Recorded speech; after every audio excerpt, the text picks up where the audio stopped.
আমি এসএসসি থেকে মাস্টার্স পর্যন্ত কমার্স নিয়ে পড়েছি। কমার্সে একটা সাবজেক্ট আছে, সেটা হলো হিসাব বিজ্ঞান। এই হিসাব বিজ্ঞান শুধু সুদের হিসাব। প্রশ্ন হলো, আমি যে সারা জীবন সুদের হিসাব করে আসলাম, আমার কি গুনাহ হবে? বা নিশাত সরকার, এটা নিয়ে আমাদের ভাবা উচিত।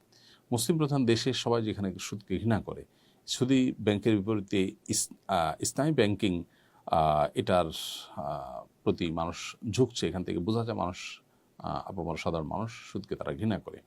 অতএব তাদের পাঠদানে, তাদের সিলেবাসে, পাঠ্যপুস্তকে, পাঠ্যক্রমে সুদের হিসাব নিকাশ মাত্রাতিরিক্ত থাকা, এটা হলো জনগণের আশা আকাঙ্ক্ষার পরিপন্থী শিক্ষা ব্যবস্থা চাপিয়ে দেওয়ার নামান্তর, যেটা দীর্ঘদিন ধরে বাংলাদেশে হয়ে আসছে।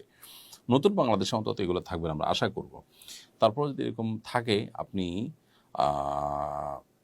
সেটা, সেই অঙ্ক যদি কষতে হয়, তাহলে আপনি জাস্ট জানলেন যে এভাবে সুদ কষা হয়, জানার জন্য কষলেন, সেটা আপনি দিয়ে বেনিফিট করবেন সেরকম আশাও থাকবেন এবং কাউকে শেখাবেন না। সেই সাথে আল্লাহ তাআলার কাছে ইস্তেগফার করবেন যে আপনার এই অপারগতা সামান্য রুটি রুজির জন্য আপনি সন্দেহের মধ্যে আপতিত হচ্ছে।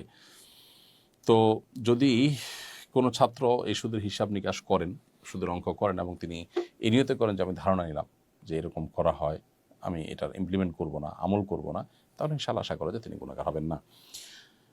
এরপরে সাদি লিখেছেন, চ্যাটজিপিটি ব্যবহার করা কি জায়েজ? উপকৃত হওয়া যাবে, তবে সেখানকার তথ্য উপাত্তের উপরে পরিপূর্ণ নির্ভর করা যাবে না, বিশেষ করে